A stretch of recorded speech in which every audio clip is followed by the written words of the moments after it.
For ultimately, what's at stake in this debate goes far beyond a few months of headlines.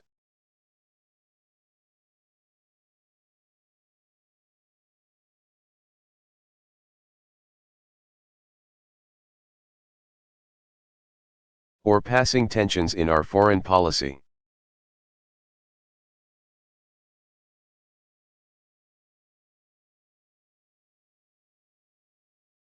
When you cut through the noise, what's really at stake is how we remain.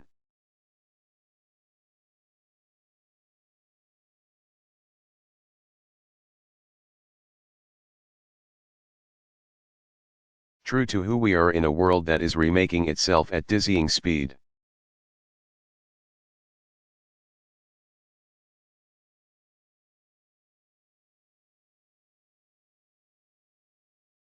Whether it's the ability of individuals to communicate ideas, to access information that would have once filled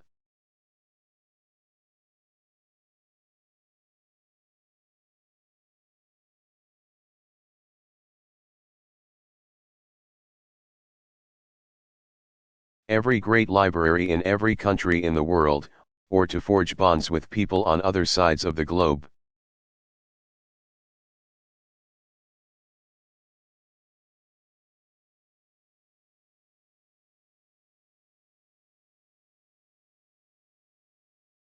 Technology is remaking what is possible for individuals, and for institutions, and for the international order.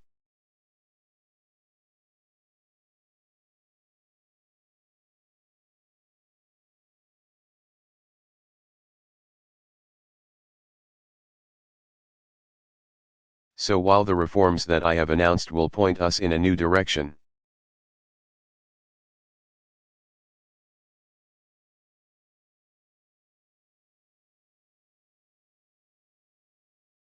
I am mindful that more work will be needed in the future.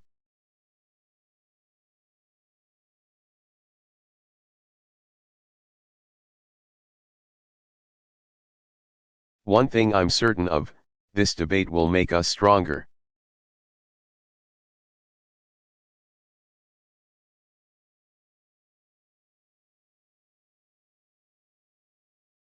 And I also know that in this time of change, the United States of America will have to lead.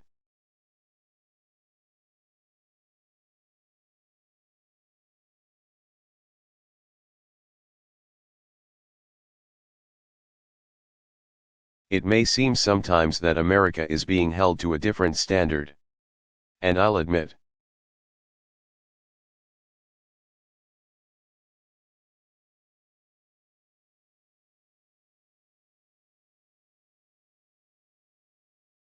the readiness of some to assume the worst motives by our government can be frustrating.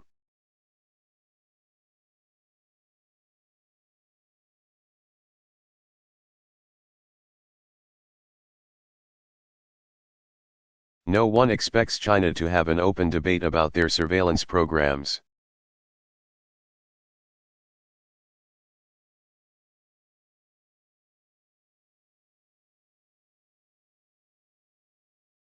Or Russia to take privacy concerns of citizens in other places into account.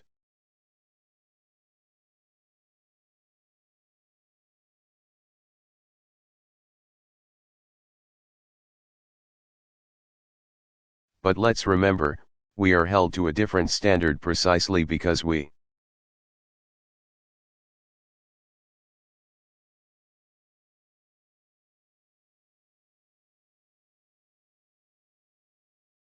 have been at the forefront of defending personal privacy and human dignity.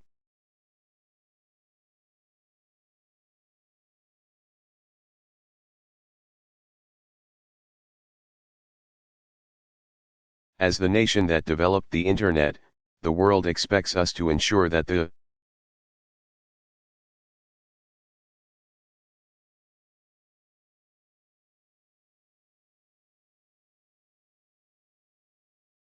digital revolution works as a tool for individual empowerment, not government control.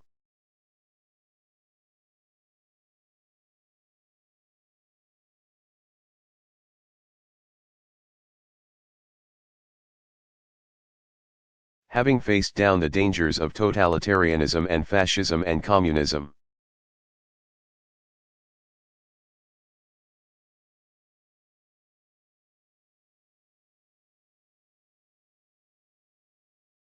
The world expects us to stand up for the principle that every person has the right to think and write and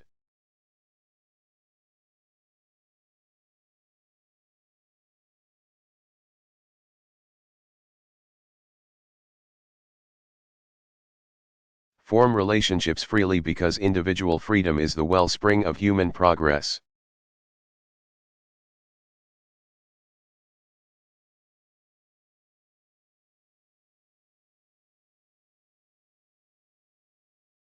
Those values make us who we are.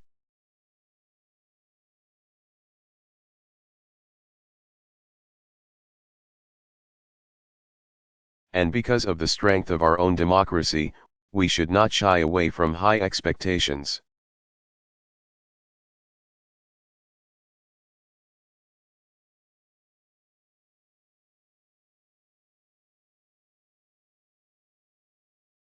For more than 2 centuries, our Constitution has weathered every type of change because we have been willing to defend it.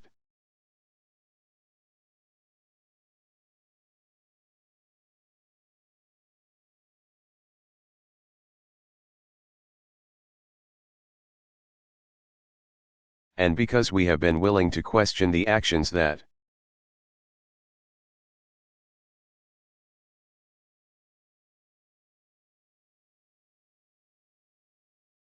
have been taken in its defense. Today is no different. I believe we can meet high expectations.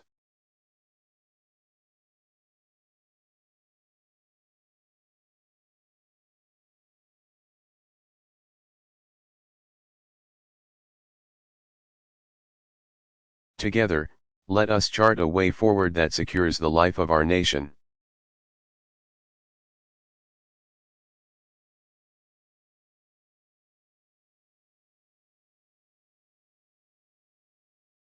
While preserving the liberties that make our nation worth fighting for.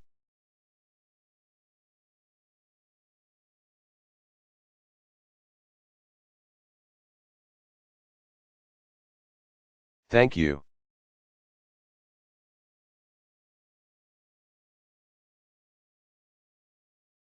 God bless you. May God bless the United States of America.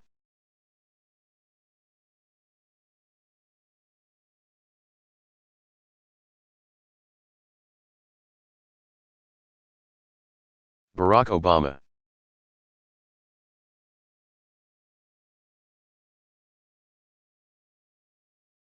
United States Military Academy Commencement Address.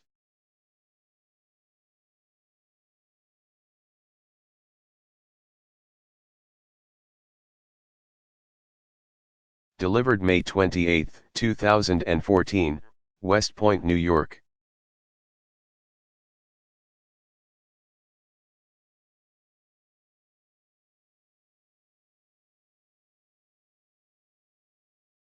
Thank you, General Caslin, for that introduction.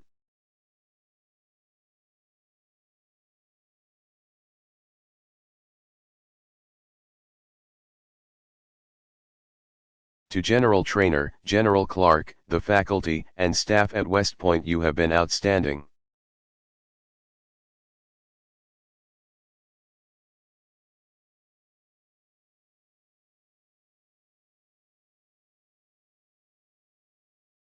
Stewards of this proud institution and outstanding mentors for the newest officers in the United States Army.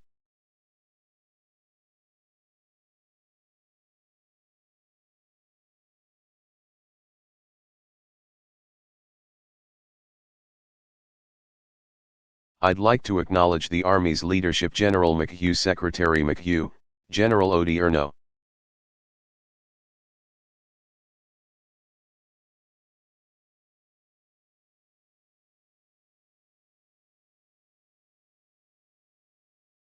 as well as Senator Jack Reed, who is here, and a proud graduate of West Point himself.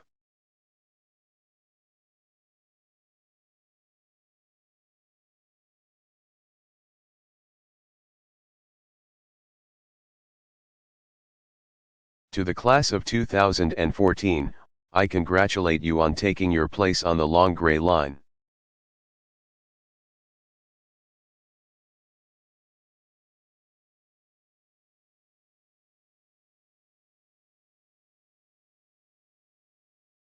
Among you is the first all-female command team Erin Malden and Austin Boroff.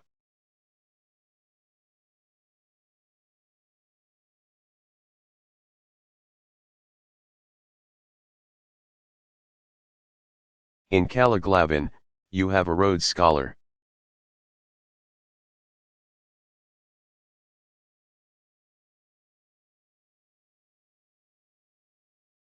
And Josh Herbeck proves that West Point accuracy extends beyond the three-point line.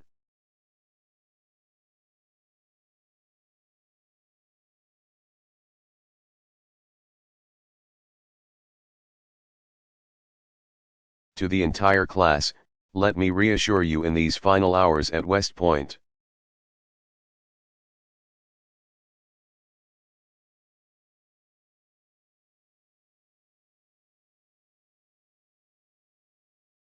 As Commander-in-Chief, I hereby absolve all cadets who are on restriction for minor conduct offenses.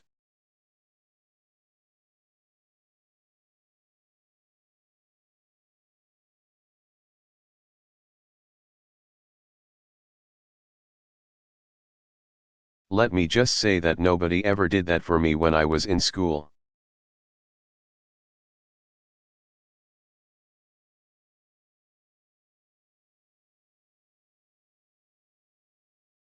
I know you join me in extending a word of thanks to your families.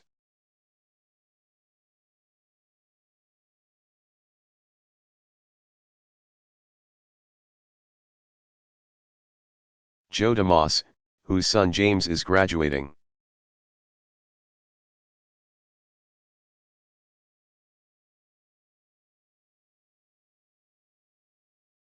Spoke for a whole lot of parents when he wrote me a letter about the sacrifices you've made.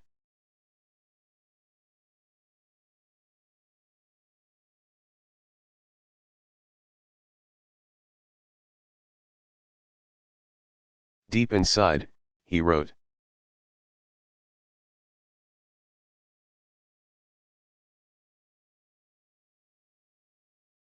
"We want to explode with pride at what they are committing to do in the service of our country.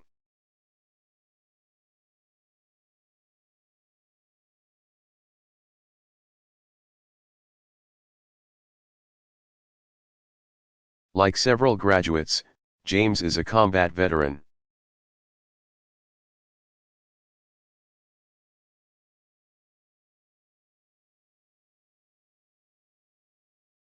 And I would ask all of us here today to stand and pay tribute not only to the veterans among us,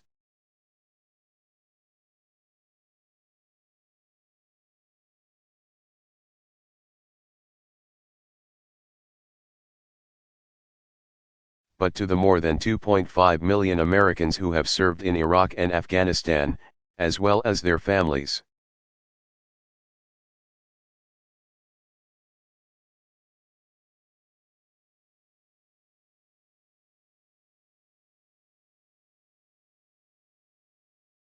This is a particularly useful time for America to reflect on those who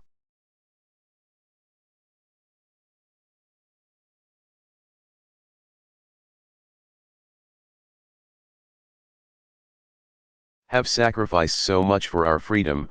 A few days after Memorial Day,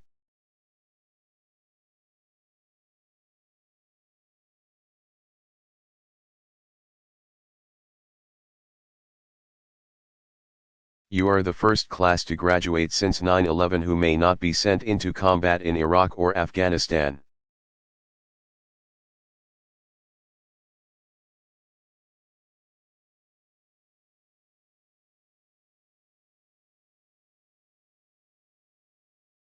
When I first spoke at West Point in 2009, we still had more than 100,000 troops in Iraq.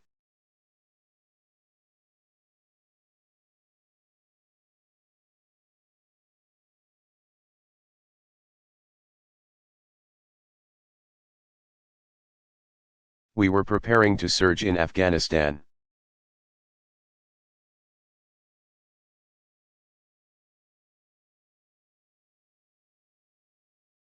Our counter-terrorism efforts were focused on Al-Qaeda's core.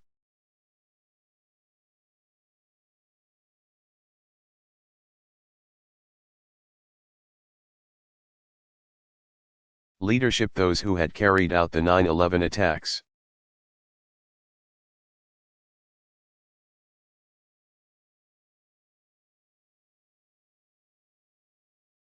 And our nation was just beginning a long climb out of the worst economic crisis since the Great Depression.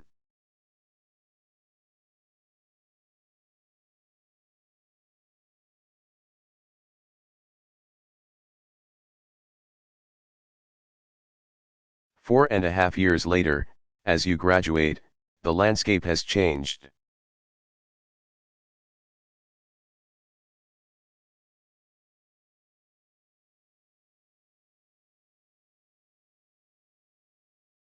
We have removed our troops from Iraq.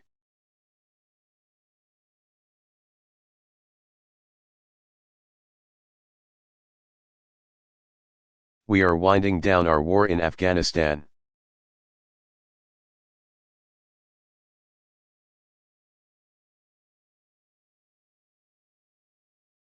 Al-Qaeda's leadership on the border region between Pakistan and Afghanistan has been decimated.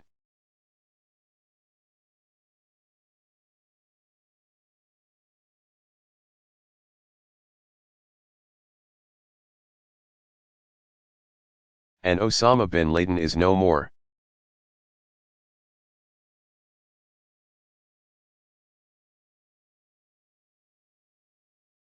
In fact, by most measures, America has rarely been stronger relative to the rest of the world.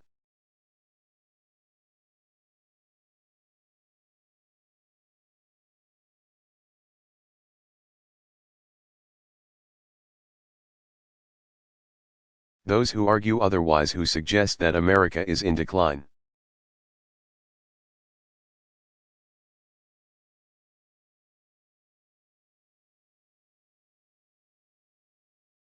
or has seen its global leadership slip away, are either misreading history or engaged in partisan politics.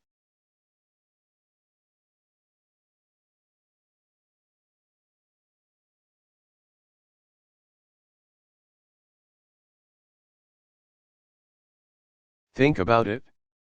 Our military has no peer.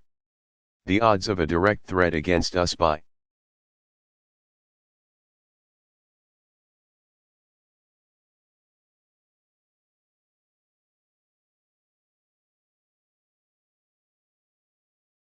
any nation are low and do not come close to the dangers we faced during the Cold War.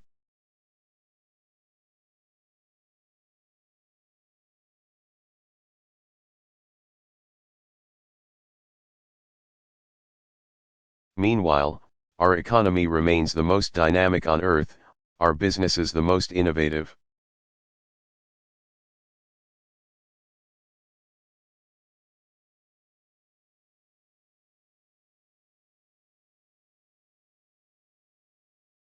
Each year, we grow more energy independent.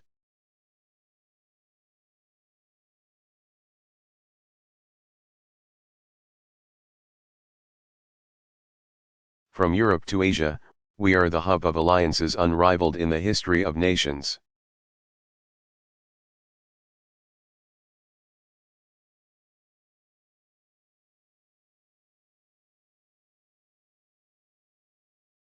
America continues to attract striving immigrants.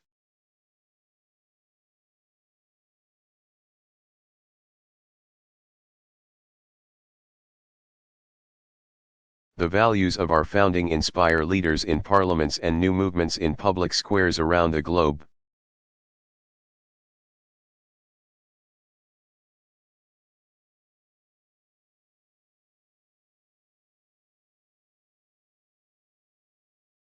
And when a typhoon hits the Philippines, or schoolgirls are kidnapped in Nigeria,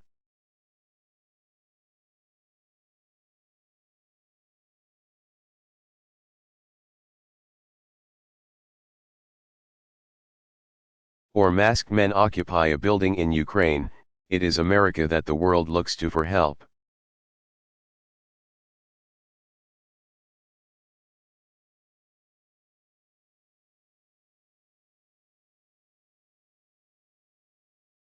so the United States is and remains the one indispensable nation.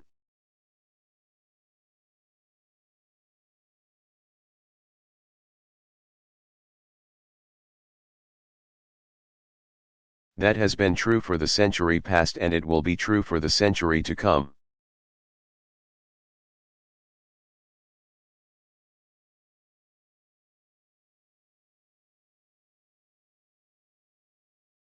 But the world is changing with accelerating speed.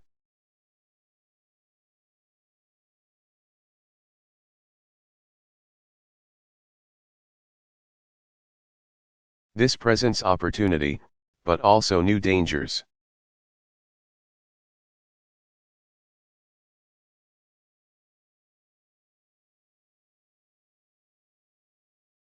We know all too well, after September 11th, just how technology and globalization has put power once.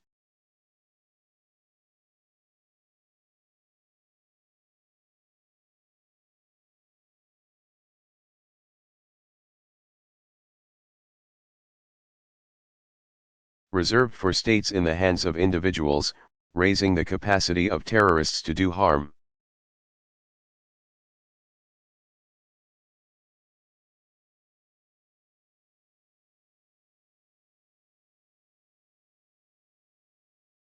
Russia's aggression toward former Soviet states unnerves capitals in Europe.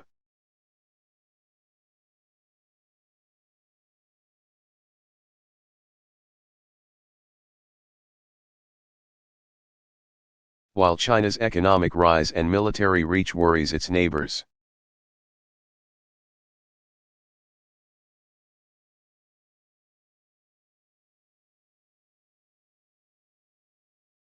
From Brazil to India, rising middle classes compete with us.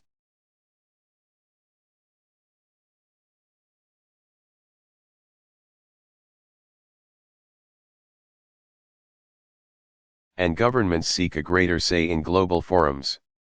And even as developing nations embrace democracy and market economies.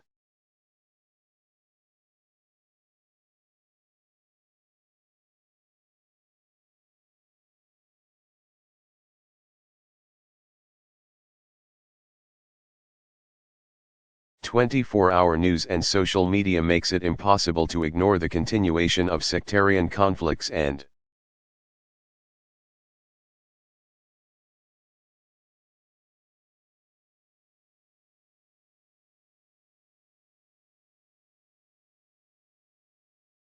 failing states and popular uprisings that might have received only passing notice a generation ago.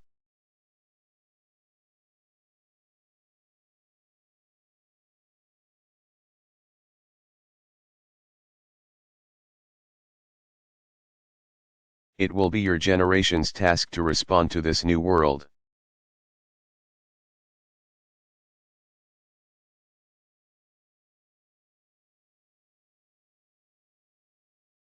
The question we face, the question each of you will face, is not whether America will lead.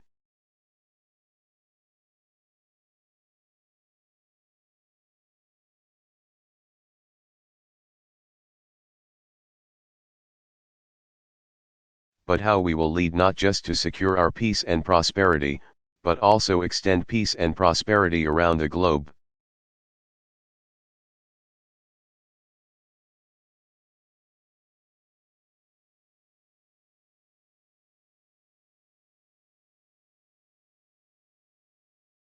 Now, this question isn't new.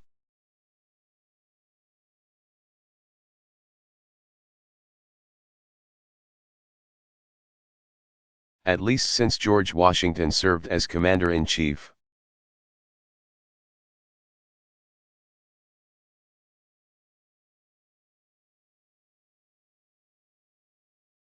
There have been those who warned against foreign entanglements that do not touch directly on our security or economic well-being.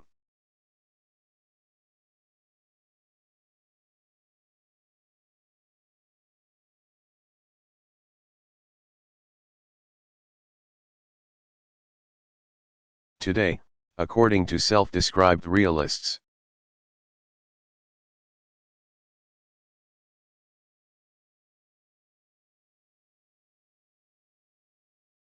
Conflicts in Syria or Ukraine or the Central African Republic are not ours to solve.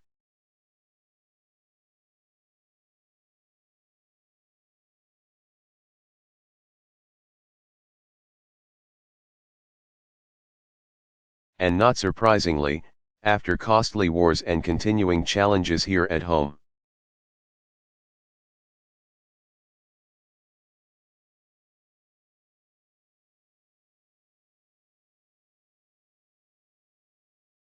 That view is shared by many Americans.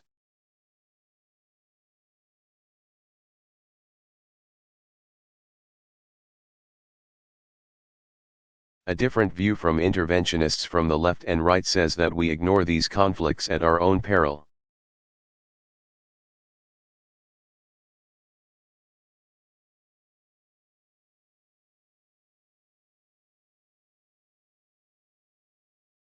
That America's willingness to apply force around the world is the ultimate safeguard against chaos.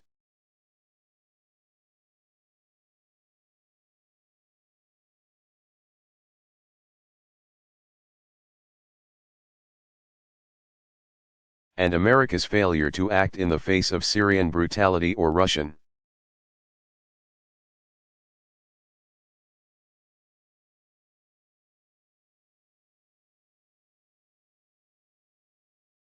provocations not only violates our conscience, but invites escalating aggression in the future.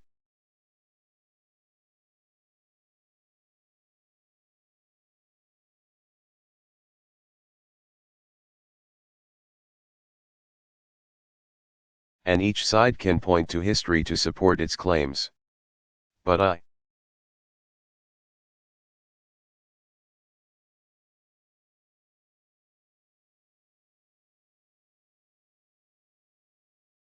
believe neither view fully speaks to the demands of this moment.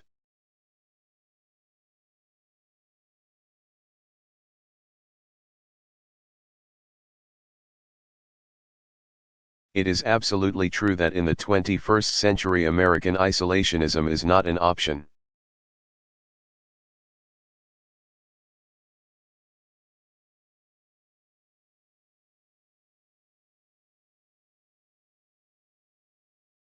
We don't have a choice to ignore what happens beyond our borders.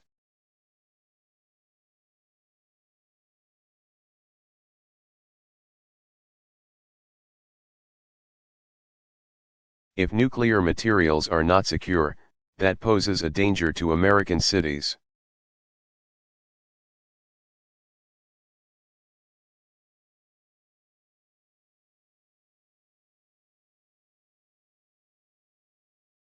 As the Syrian civil war spills across borders.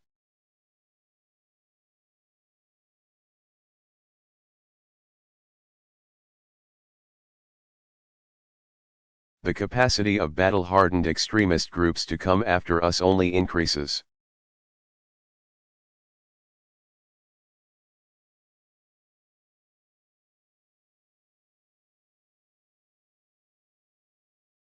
Regional aggression that goes unchecked whether in southern Ukraine or the South China Sea.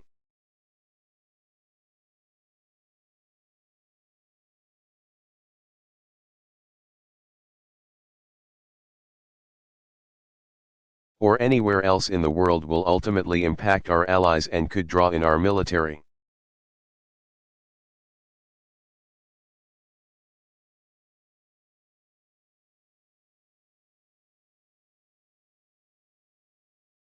We can't ignore what happens beyond our boundaries.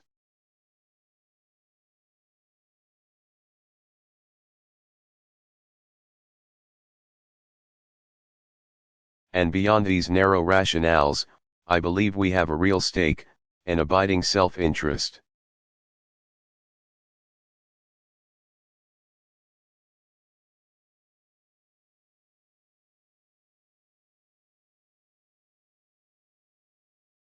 In making sure our children and our grandchildren grow up in a world where schoolgirls are not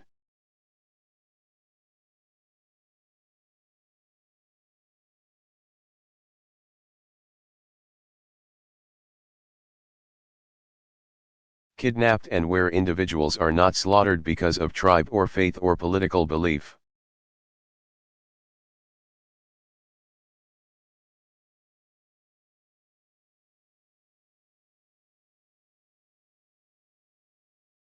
I believe that a world of greater freedom and tolerance is not only a moral imperative.